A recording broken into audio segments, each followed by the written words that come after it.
Chag Sameach. The festival of Sukkot is known as Zman Simchatenu, the time of our great joy. And what greater festival can there be when we are immersed in mitzvot? For 7 days we're going to be dwelling in a sukkah. We're going to be taking the lulav and etrog. We're going to hold the species together. We're going to shake them in all 4 directions. There's a celebration of joy, of the hakafot, of walking around the bima. And then, of course, the great joy of Simchat Torah as the pinnacle and the conclusion of this festival. The 2 mitzvot of Sukkot, the one of dwelling in a sukkah, means that we are immersed in the sukkah. And the second one, the shaking of the 4 species, is a beautiful and unique one. We take 4 distinct species, we bring them together, hold them together, and we shake them. Our rabbis say to us that the 4 species, in one explanation, represents 4 different types of Jews. The Jew with Torah and mitzvot, the Jew who has Torah but no mitzvot, the Jew who has mitzvot but doesn't understand Torah, and the Jew who does not involve himself in any shape or form. Says the Torah, in order for this mitzvah to be fulfilled, I need everyone together.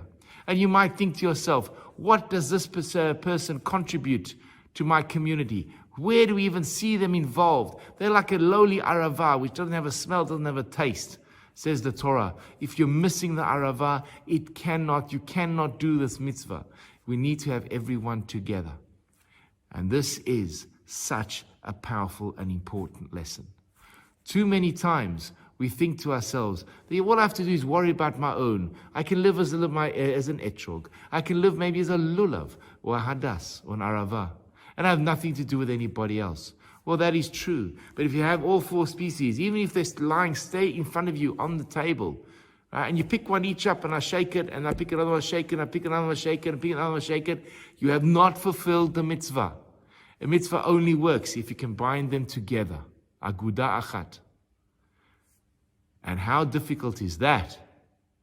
To be able to put aside your differences, to look beyond the beard or the kippah or the type of kippah, and say, we are all in this together. We're going to do a mitzvah together. We're going to share in the set because it's something bigger, and that is a celebration of a mitzvah in front of HaKadosh Baruch Hu.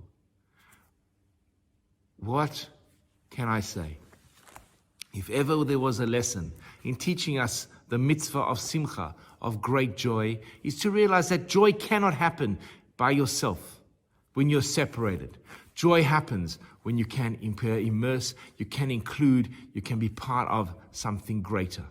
And thus the mitzvah of Sukkot teaches us that you have to take the 4 species, join them together, and then fulfill the mitzvah of shaking them together. And that is true simcha. Because every time we have a conversation with another person, we are enriched by that moment. And when we have a chance to meet with people who are different to us, we can come back out of it learning something new and being empowered and ennobled by that experience. The lesson of the lulav and the etrog is that to have this ability to be able to find the uniqueness and draw them together. There was one fascinating point which I love about the mitzvah of lulav and etrog. The etrog represents the Jew with Torah and mitzvot. The lulav only has Torah, but lacks the mitzvot. And yet when we call the mitzvah, he says, al natilat lulav. We call it the mitzvah of shaking the lulav, of picking up the lulav. What is so special about the lulav? Is that the lulav realizes that it is missing something. The lulav says, in order for me to be complete, I need to draw from the other people around me. It is able to it elevates me. And through him, through being able to, the lulav, being able to hold together the hadas and the arava, even the etrog is drawn towards him. And together they can fulfill the mitzvah. How powerful is that lesson? That we can be elevated by being able to find space to involve other people. Even people who we think are lacking something and missing something. They add to who we are and make us greater. What better lesson for Zman Simchatenu than that. Chag Sameach.